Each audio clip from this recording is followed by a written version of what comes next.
हम कोई भी ब्राउजर पे जाएंगे और बीसीएसई टाइप करेंगे। बीसीएसई टाइप करने के बाद ये फर्स्ट एक लिंक आएगा, उस पर क्लिक करेंगे और ये वाला वेबसाइट ओपन हो जाएगा। इस लिंक पे ना जो भी बिहार की फॉर्म आएगी, जैसे बिहार पॉलिटेक्निक, बिहार पैरामेडिकल, ठीक है, बिहार आईटीआई, सभी इसी के अंदर लिस्टेड होंगे। अभी मेरे सबसे फर्स्ट पे 1 नंबर पे शो कर रहा है। उसके बाद यहाँ पे सबसे ऊपर में देखिए न्यू रजिस्ट्रेशन, क्लिक कर लेंगे। यहाँ पे फॉर्म भरना शुरू करेंगे। ये पूछ रहा है select the district which residence certificate obtained, मतलब आपका घर कहाँ है, उस जिला को सिलेक्ट करना है। नीचे वाला आपको सिलेक्ट करना है मैट्रिक आपने जहां से पास किया उस जिला को सिलेक्ट करना है। ये नीचे वाला पूछ रहा है कि आपके फादर मम्मी कहाँ रह रहे हैं, मतलब आपका एक तरह से घर का जिला आप ले लेंगे। यहाँ पे जहाँ आप जॉब कर रहे हैं वहां का जिला ले लेंगे, ठीक है। नीचे में पूछ रहा है सबसे लास्ट में, देखा यहाँ पे पटना और लखीसराय इसलिए आ रहा है क्योंकि मैंने 2 अलग अलग जिला सेलेक्ट किया हुआ है। मैंने सबसे शुरुआत में सेलेक्ट किया हुआ था मेरा घर पटना जिला में है, और मैंने दूसरा ऑप्शन में सेलेक्ट किया हुआ था मैंने मैट्रिक मैट्रिक लखीसराय से दिया हुआ है। इसलिए यहाँ पे 2 ऑप्शन आपको मिलेगा। मतलब एक ये पूछ रहा है ना, तो ये बोल रहा है कि आप जो आईटीआई लोगे सिलेक्शन के बाद, एग्जाम क्लियर होने के बाद, आप एडमिशन कहाँ लोगे, कौन से जिला में लोगे, पटना में लोगे या फिर लखीसराय में। 2 इसलिए दे रहा है क्योंकि मेरे दोनों दोनों डिफरेंट थे। अगर किसी के केस में मान लो किसी लड़का का पटना जिला घर है और पटना जिला में ही उन्होंने मैट्रिक पास किया हुआ है, तो उसके लिए सिर्फ पटना ही आएगा, या फिर अदर कोई भी जिला अगर दोनों सेम हो रही है यहाँ पे एक ही ऑप्शन आएगा। मेरे केस में दोनों डिफरेंट डिफरेंट है, इसलिए मेरे पास यहाँ पे 2 ऑप्शन आ रही है। तो मैं यहाँ पे एडमिशन के तौर पे मैं ले लेता हूँ, पटना में एडमिशन लेने वाला हूँ। ओके कर देंगे। कैंडिडेट नेम जिस तरह मैंने फॉर्म फिलअप करना सिखाया है सेम उसी तरह फिलअप करेंगे। फर्स्ट नेम और मिडिल नेम और लास्ट नेम, और 2 नाम है तो फर्स्ट नेम और लास्ट नेम ही होगा, मिडिल नेम होगा नहीं। जिसका अगर नाम मिडिल नेम होगा तो वो लिखेगा। डेट ऑफ बर्थ आपको ले लेना है, हर चीज 2 बार मिलानी है यहाँ पे दोस्तों, ठीक है। जैसे नेम मैंने 2 बार मिलाया, डेट ऑफ बर्थ भी मैं 2 बार दूंगा, ठीक ना। और जो चीजें रेड है ना वो आपको देना ही देना है। जैसे डेट ऑफ बर्थ हर जगह रेड लगा हुआ ना, यहाँ पे ऐसा है ना, यहाँ पे रेड लगा हुआ, तो वहां पे आपको देना ही देना है। जो ऑप्शनल होगा उसको देने नहीं भी देंगे तो कोई दिक्कत नहीं है। अब यहाँ पे डालेंगे मोबाइल नंबर, अपना मोबाइल नंबर दे देंगे, 10 अंक का कोई भी मोबाइल नंबर देना है, और उस पर ओटीपी आएगा। ओटीपी क्लिक कर दे रहे हैं, और 200 सेकेंड दे रहा, कितना 180 सेकेंड दे रहा है ना, मतलब 3 मिनट, 3 मिनट के अंदर आपको ओटीपी यहाँ पे दे देना है। मोबाइल वेरिफिकेशन कोड जो लिखा हुआ है यहाँ पे, इसके अंदर आपको ओटीपी देना है। ओटीपी देने के बाद फिर बगल में वेरीफाइड लिखा हुआ है यहाँ पे, फिर वेरीफाई करना है। तो मैं वेट कर लेता हूँ मेरे ओटीपी आने तक का। तो मैंने ओटीपी पुट कर लिया और वेरीफाई कर लिया, ओके। Mobile number verified. उसी तरह यहाँ पे ईमेल देनी है।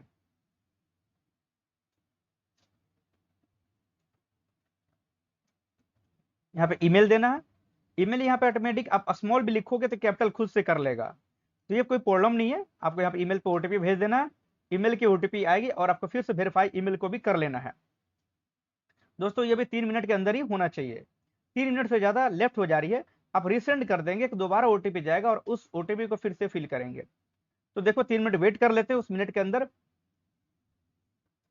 ईमेल स्मॉल कैपिटल से फर्क नहीं पड़ता, आप कुछ भी लिखोगे ना यहाँ पे आपका ईमेल ऑटोमेटिक यहाँ पे ना, आप स्मॉल भी लिखो तो भी ये कैपिटल ही कर देगा। तो ईमेल यहाँ पे कोई लोचा नहीं है, आप जैसा ईमेल ले लो। पासवर्ड डाल देंगे, तो मैंने पासवर्ड आपको बनाना सिखाया था ना, क्या मैंने बनाया था, एक स्मॉल लेटर, कम से कम एक स्मॉल लेटर, एक कैपिटल लेटर, एक स्पेशल कैरेक्टर और एक नंबर लेटर, मतलब चारों का मिक्सअप होना चाहिए, है ना। तो वही जैसे कि मैं कुमार@123 हमेशा देता हूँ फॉर्म पे, डिफॉल्ट पासवर्ड है, ये सब जगह ले लेगा। आप अपने नाम पे अपने नाम के साथ @, डेट ऑफ बर्थ या 123 कुछ भी लगा लो, चलेगा। आधार कार्ड यहाँ पे देना जरूरी नहीं, क्योंकि ऑप्शनल है ना, वहाँ पे स्टार नहीं लगी हुई है।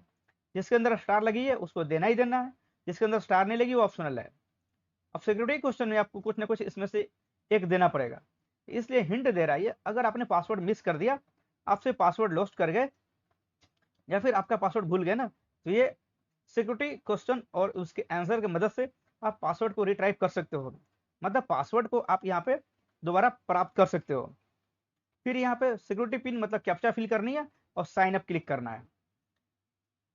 एक बार फाइनल ईयर सेशन को मिला लेंगे, आप चेक कर लेंगे और कंफर्म कर देंगे। और आपका रजिस्ट्रेशन हो गया। ठीक है, आप सेव करो या नेवर करो, कोई दिक्कत नहीं है। रजिस्ट्रेशन आ गया, ईमेल आईडी पे चला जाएगा, या फिर यह कह लीजिएगा आपका ईमेल आईडी ही आपका यूजर नेम बन जाएगा, और पासवर्ड तो पासवर्ड आपका आपने बनाया ना वो, मैं अपना ईमेल आईडी यहाँ पे टाइप कर दे रहा हूँ और यहाँ पे पासवर्ड दूंगा। तो पासवर्ड तो मुझे पता ही है, जो मैंने तुरंत बनाया था अभी। ठीक है, और उसके बाद कैप्चा फिल करके साइन इन कर देना, उसका रजिस्ट्रेशन आपके सामने आ जाएगी। अब इस फॉर्म को आप फिलअप करोगे, जैसे स्टार लगे, फादर नेम, मदर नेम, सारे चीजों को आप कंप्लीट फिल करोगे। Are you permanent resident Bihar, आपको यस करना होगा। अगर बिहार के निवासी हो तो यस करो, तो उसके बाद के सारे डिटेल आपके लिए आपके अनुकूल खुलेंगे, जैसे मूल निवासी यस, मेल, जो बस मिलाना, सर्च चेक करना आपको, कैटेगरी। अब मूल निवासी है तभी तो कैटेगरी आएंगे यहाँ पे, और कैटेगरी में आप जो भी कैटेगरी हो आप दावा करते हो, जैसे आप S T, S C, B C, OBC, जो भी। अगर ओबीसी होंगे तो यहाँ पे ओबीसी के अंदर दो आती है, बीसी और ईबीसी, दोनों ही ओबीसी होते हैं। अब बिहार के केस में आप देख लोगे आप क्या हो। ठीक है, अगर आप कोई लड़का बिहार से नहीं है तो वो यहाँ पे बिहार को नो कर लेगा, है ना, परमानेंट रेसिडेंस बिहार। इनमें से कोई एक उसके पास होना चाहिए, तब ये फॉर्म फिलअप को फिलअप कर सकता है। मान लो कोई जॉब कर रहा है यहाँ पे, इसमें से कोई एक है ऑप्शन जो उसको क्लिक करके फॉर्म फिलअप करना है, तो क्लिक करके फॉर्म को भर सकता है ना। तो अदर स्टेट वाले इस फॉर्म को भरना चाहे तो भरेंगे, लेकिन उनमें से कोई एक ऑप्शन को क्लिक होना चाहिए। और दूसरी चीज है, अदर स्टेट वाले जो फॉर्म को फिलअप करेंगे ना, तो वो बाई डिफॉल्ट हमारे जनरल में आ जाएंगे, क्योंकि कभी भी स्टेट लेवल के फॉर्म पे कुछ दूसरा स्टेट का कोई बंदा, कुछ दूसरे स्टेट का लड़का जॉब करना चाहता है ना, तो वो जनरल में ही आएगा। समझ रहे हो आप। सेंट्रल गवर्नमेंट के केस में आप एस टी, एस सी या फिर कैटेगरी ईडब्ल्यूएस, जनरल, ओबीसी आप के लिए क्लेम कर सकते हो, लेकिन स्टेट लेवल के फॉर्म में अदर स्टेट का लड़का कोई भी फिलअप करेगा, चाहे वो किसी भी कैटेगरी का हो, तो वो वहां पे जनरल में माना जाएगा। जैसे इस केस में मैंने अभी दिया ना, परमानेंट को मैंने नो कर दिया यहाँ पे, तो देखो ये आपका यहाँ पे ना अनरिजर्व जनरल में आ रहा है। अब किसी भी कैटेगरी का किसी और स्टेट का के लिए हो सकता है। तो मैं तो बिहार का हूं, तो मैं दोनों केस आपके सामने दिखा दिया। यदि विकलांग कोटा फिर अलग सेशन आ जाएगा, तो मैं फिलहाल यहाँ पे आपको यस कर ले रहा हूँ, और सारा को अपने अकॉर्डिंग में सेलेक्ट कर ले रहा हूँ। ठीक है, अपना ओरिजिनल डेटा एक तरह से दे रहा हूँ। दोस्तों ये सारा फॉर्म में डेमो बना रहा हूँ, ये कोई ओरिजिनल किसी का डिटेल नहीं है, लेकिन आप इसके स्टेप को देखते चले। ये बोल रहा है कि आप डिसेबल कोटा में विकलांग हो, यस करो। कितना परसेंटेज विकलांग हो तो डालना पड़ेगा यहाँ पे। जैसे गवर्नमेंट कितने परसेंट विकलांग पे लेती है पता है आपको। अगर आपका विकलांगता परसेंट चाहे किसी भी एंगल से विकलांग हो, है ना, ओ एच, ओ एल, जो भी है, विकलांग से आंख से, डिफ, बहरा, पैर, कुछ भी विकलांग अगर हो, अगर 40% से ऊपर है तो आपको विकलांगता सर्टिफिकेट मिलती है, उसके नीचे को नहीं मिलते। तो मैं मान लो 50% मैं दे रहा हूं। अगर किसी के केस में से विकलांग हो रहा है तो वहां पे फिलअप करेगा, नहीं हो रहा तो फिलअप नहीं करेगा। उसके नीचे चलेंगे, अगर आप विकलांग हो तो क्या आपको सब्सक्राइबर चाहिए, मतलब कोई लिखने वाला बंदा चाहिए कि मुझे नहीं दिख रहा, है ना, तो कोई और आदमी लिख सकता है, तो यस करना पड़ेगा। आप इसके जगह पे किसी और बंदे को हायर कर सकते हो एग्जाम के टाइम पे। ये होता है सर्विस कोटा के लिए, है ना। सर्विस मैन कोटा अगर है तो यस करो, वरना नहीं है तो नहीं करो। ठीक है, अगर है तो यस करेगा, उसको छूट मिलेगा। ठीक है, नीचे होता है एक सर्विसमैन का कैटेगरी, आपको है तो यस करो, वरना नहीं है तो नो कर लो। ठीक है, तो मैं यहाँ पे सारा चीजें फिर से नो कर लूंगा। मैं विकलांग नहीं हूँ वो भी नो कर लूंगा। ये स्टेप होता है ना कि आपने मैट्रिक जो अपेयरिंग में हो या फिर पास कर चुके हो, कौन से डिस्ट्रिक्ट से, उस डिस्ट्रिक्ट को यहाँ पे सिलेक्ट करनी है। ठीक है ना, आपको मैट्रिक या फिर अपेयरिंग या पास में ये फॉर्म निकलता है, चाहे आपकी क्वालिफिकेशन हायर हो, डिप्लोमा हो, या फिर आपने इंटर या ट्वेल्थ किया हो, तो भी कोई फर्क नहीं पड़ता। ये फॉर्म मैट्रिक के बाद के ही लड़कों के लिए होती है। ठीक है, तो आप मैट्रिक ही मिनिमम यहाँ पे बेस क्वालिफिकेशन सेलेक्ट करोगे। तो मैं यहाँ पे फटाफट से रिसेट कर लेता हूँ, ताकि मैं जो नहीं हूँ तो उस चीज को मैं यस क्यों रखूँ, है ना। तो जनरल केस में लोग ऐसे ही होते हैं, तो आपको ये चीज स्टेप को फॉलो करना है, स्टेप बाय स्टेप, ठीक ना, सारे चीजों को। मार्क ऑफ आइडेंटिफिकेशन, मतलब एक पहचान मार्क आपको देना है, जैसे कट मार्क ऑन मूल हैंड, राइट हैंड, कुछ भी ऐसा। एड्रेस यहाँ पे देनी है, एड्रेस में एड्रेस 1, एड्रेस 2, एड्रेस 3, ये सब दिया हुआ है। एड्रेस 1 में स्टार लगी है, मतलब इस फील्ड को आपको फिल करना ही करना है। और एड्रेस 2 और 3 में नहीं भी डेटा दोगे ना तो भी चलेगा।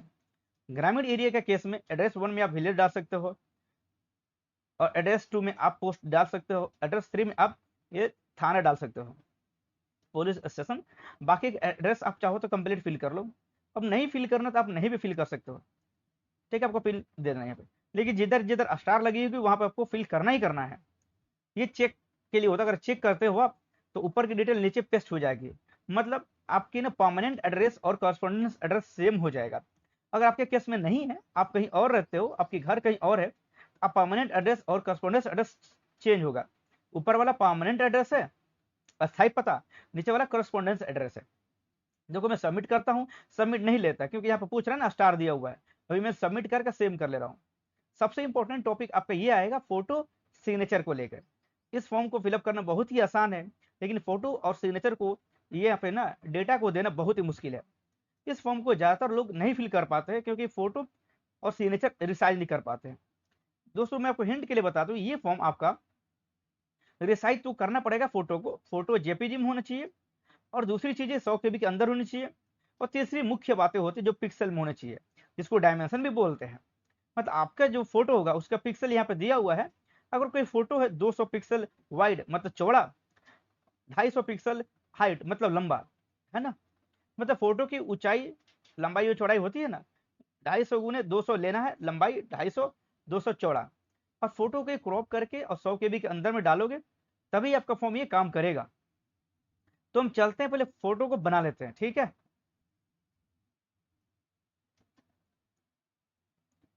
एक फोटो को ले लेंगे, उसी तरह सिग्नेचर को आप देख लेंगे। सिग्नेचर को 300 चौड़ा होना चाहिए पिक्सल, और 100 पिक्सल हाइट होनी चाहिए, और 100 केबी के अंदर होना चाहिए। तो इस फॉर्म में आपका डायमेंशन ज्यादा इंपॉर्टेंस रखता है आपके ये साइज के रिस्पेक्टेड में। मतलब हर एक फॉर्म में आपको साइज भी अगर रिसाइज कर लोगे ना तो काम चल जाएगा, लेकिन इस फॉर्म में आपको सिग्नेचर में या फिर फोटो में साइज को 100 केबी के अंदर करके आपको डायमेंशन ज्यादा इंपॉर्टेंट है। तो मैं इस फॉर्म में आपको डायमेंशन सेट करना सिखाऊंगा, ठीक है, कि डायमेंशन इस फॉर्म में मैं आपको अभी सेट करना सिखाऊंगा। तो मैंने एक साइन ले लिया, ठीक है, साइन को सबसे पहले हम पिक्चर मैनेजर में जाएंगे, यहाँ पे ओपन विथ, ठीक है, उसके बाद ऑटो करेक्ट उसका एडिट में जाके क्रॉप कर लेंगे। पहले सिर्फ क्रॉप कर लेते अच्छे से, साइज रिसाइज बाद में करेंगे, पहले अच्छे से अपना क्रॉप कर लो पहले। ओके, ये हमारी इंग्लिश की सिग्नेचर है और हिंदी की सिग्नेचर भी बाद में करूंगा। इसको मैं फिलहाल सेव कर ले रहा हूँ। जो टाइम लगेगा दोस्तों आपको फोटो बनाने में लगेगा, बाकी एक फॉर्म फिलअप करना तो चुटकियों की काम है। देखा ना, इसका डायमेंशन चेंज हो गई, 1272 बहुत ज्यादा है। फोटो को फिलहाल सेव कर लो आप। मैं इंग्लिश सिग्नेचर के नाम से सेव कर ले रहा हूँ, इंग्लिश साइन के नाम से सेव हो गई। उसी तरह मैं एक सिग्नेचर हिंदी सिग्नेचर को भी मैं सेव कर ले रहा हूँ। मैं चाहूँ तो ये चीजें पेंट में भी कर सकता हूँ क्रॉप, या फिर मैं चाहूँ पिक्चर मैनेजर में कर सकता हूँ। तो पिक्चर मैनेजर ज्यादा आसान है। पिक्चर मैनेजर में जाओगे, ऑटो पे जाके एडिट करके फोटो को क्लिक कर लो, मतलब फोटो को क्रॉप कर लेंगे। क्रॉप होने के बाद आपको इसको ओके कर देना है। फिलहाल डायमेंशन पे ध्यान नहीं देना, नहीं साइज पे ध्यान देना। ओके कर लिए। मैं इसका नाम अभी हिंदी से रख लेता हूँ, रिसाइज कर ले रहा हूँ नाम इसका। ओके, अब एक एक करके इसके डायमेंशन के अकॉर्डिंग फोटो को सेट करेंगे। प्रॉपर्टीज में देखोगे 159 केबी का है, तो ये तो काम करेगा नहीं, 159 केबी तो होगा नहीं, क्योंकि सिग्नेचर में देखो ना तो 100 केबी का मांग रहा है, तो 159 आपका ज्यादा है, तो आप सबसे पहले उसको साइज को कम करोगे। और फोटो भी मांग रहा है 100 केबी, दोनों 100 केबी का, ठीक है। अब फोटो लो, साइन लो। अब इस फोटो को अपलोड करेंगे तो ये फोटो कितना है, 238 केबी का फोटो है। देखो ना प्रॉपर्टीज में चेक करके 238 केबी का फोटो है, जो कि नहीं लेगा। क्यों नहीं लेगा, क्योंकि 100 केबी का चाहिए ना, कि 238 केबी कैसे लेगा। लेकिन फिर भी मैं अभी अपलोड करके दिखा रहा हूं आपके सामने, ठीक है। देखता हूं क्या एरर मैसेज आ रहा है। राइट क्लिक करके फोटो पे जाऊंगा और उसको मैं छोटा कर लेता हूं, पहले 50 कर लेता हूं और कंट्रोल एस कर लूंगा। ये फोटो हमारा 91 केबी का हो गया। अब बिल्कुल अपलोड हो जाएगा। अपलोड करके देखते हैं क्या फोटो मेरा कंडीशन के अकॉर्डिंग सही है। पहले चूज कर लो फाइल को, फोटो पे चले जाओ और फोटो आप लेके अपलोड करो। अपलोड पे क्लिक करेंगे, देखो फोटो नहीं ले रहा, मांग रहा photo only JPG format allowed. Photo जो मैंने लिया उस फोटो का फॉर्मेट पहले चेक कर लेते हैं। तो फोटो का फॉर्मेट है क्या? तो देखो ना, वैसे भी राइट क्लिक करके प्रॉपर्टी में जाओगे ना, फोटो का फॉर्मेट क्या पीएनजी है? भाई देखो गड़बड़ हो गई ना। आप इसको जेपीजी में सिलेक्ट करोगे सबसे पहले। तो किसी भी अलग फॉर्मेट को अलग फॉर्मेट में सेव करने के लिए आपको पेंट में जाना होता है। जैसे पेंट में पीएनजी में से जेपीजी, जेपीजी से पीएनजी, उसका कुछ भी चेंज कर सकते हो आप। ठीक है, अब मैं इस फोटो को अपलोड करूँ ना, एक बार में हो जाएगा। देखा, जेपीजी हो गया और 18 केबी का बन गया और जेपीजी में। अब ये फोटो तो बिल्कुल हो ही जाएगा मेरा, लेकिन फिर भी मैं चाहता हूँ थोड़ा सा इसका ना साइज ना बढ़ा दो, ताकि थोड़ा और बेहतर कंडीशन का फोटो आ जाए। तो मैं इसको 200% प्लस कर दे रहा हूँ, बढ़ा दे रहा हूँ। देखा ना, डायमेंशन चेंज हो गई, 468 534। हालांकि अभी भी डायमेंशन इनकरेक्ट है। फिलहाल मैं अपलोड करता हूँ। इस बार मैंने इसके एक्सटेंशन चेंज कर लिए, पीएनजी से जेपीजी कर लिया, और मैं ओके फिर बोल रहा है आपने जो फोटो बनाया ना उसकी रिसाइज करनी पड़ेगी। 200 पिक्सल चौड़ा और 250 पिक्सल हाइट, मतलब लंबा। ये तो मैंने किया ही नहीं। जेपीजी तो मैंने कर लिया, लेकिन बाकी का काम मैंने डायमेंशन सेट करने वाली मैंने नहीं किया। अब मैं इसको डायमेंशन सेट करूंगा। तो डायमेंशन सेट करना सबसे आसान होता है पेंट में जाके। पेंट में ओपन कर देंगे, रिसाइज पे जाएंगे और पिक्सल में जाएंगे। और पिक्सल में बात चल रही थी, है ना, हॉरिजॉन्टल में कितना 200। अब देखो यहाँ पे ना ऊपर में टाइप कर रहा हूँ नीचे, या नीचे ऊपर टाइप कर रहा हूँ ऊपर, ऑटोमेटिक ये चेंज हो रहा है क्योंकि मेंटेन एस्पेक्ट रेशियो लगा हुआ है। अब 200 करूंगा या फिर मैं 500 करूंगा। अब मेंटेन एस्पेक्ट रेशियो को मैंने हटा दिया, तो कोई दिक्कत नहीं है। तो मेंटेन एस्पेक्ट रेशियो को मुझे नहीं लेना। अगर मैं एक ऑन कर लोगे ना, तो देखो ना क्या हो रहा है, एक को बढ़ा रहा हूँ दूसरा ऑटोमेटिक बढ़ जा रहा है, एक को घटा रहा हूँ दूसरा घट रहा है। तो बढ़िया रहेगा कि आपके मन मुताबिक चेंज हो जाए। मेंटेन एस्पेक्ट रेशियो को आप अनचेक कर लो फिलहाल इस केस में, और देख लो क्या क्या मांग रहा है।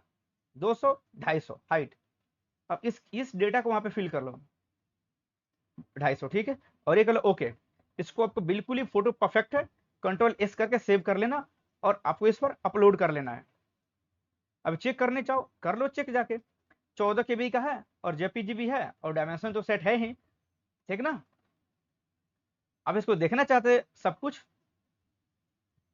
है ना, आप इसका डायमेंशन चेक करना चाह रहे हो, जाके चेक कर लो। इसमें भी रिसाइज में भी दिखा ना 200 से 250, मतलब 100% फोटो ये बिल्कुल सही होने वाला, और सिंगल क्लिक में ले लेगा।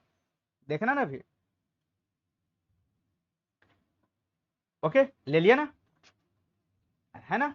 उसी तरह आप सिग्नेचर को भी बनाओगे बिल्कुल एज इट इज जैसे मैंने उसको बनाया। लेकिन इसमें कितना होना चाहिए, चौड़ाई होना चाहिए 300 और हाइट होना चाहिए,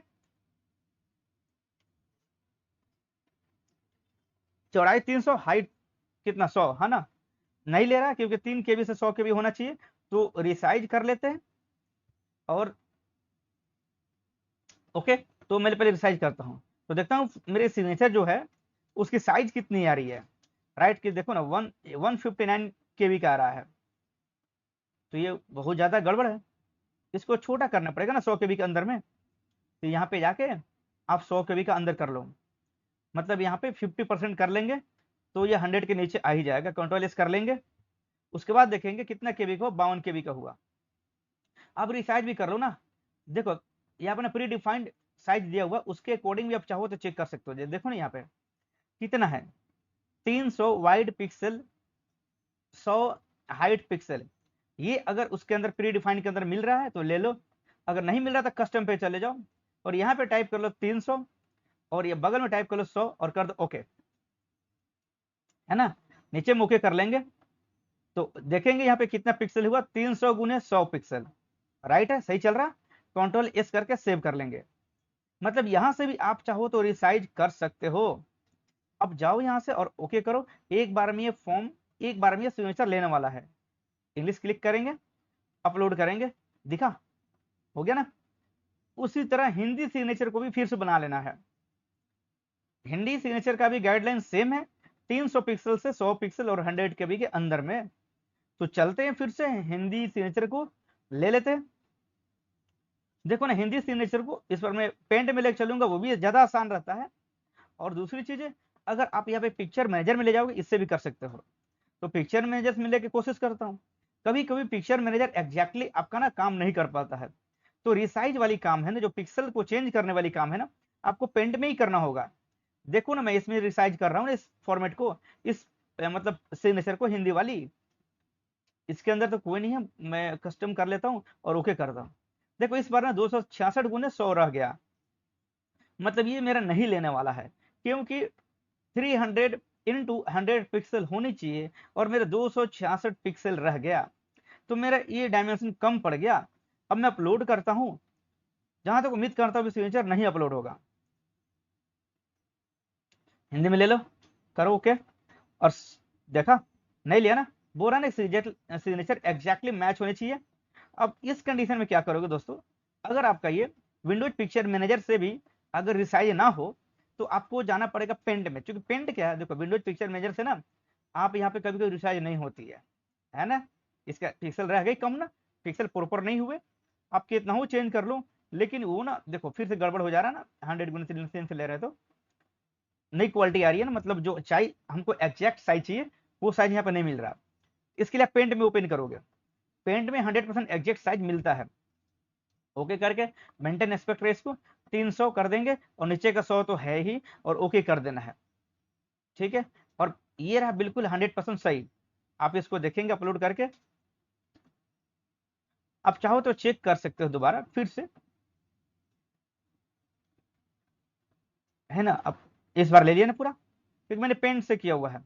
अब MS पेंट से जाऊंगा, चूज करूंगा और हिंदी को फिर से अपलोड कर लूंगा,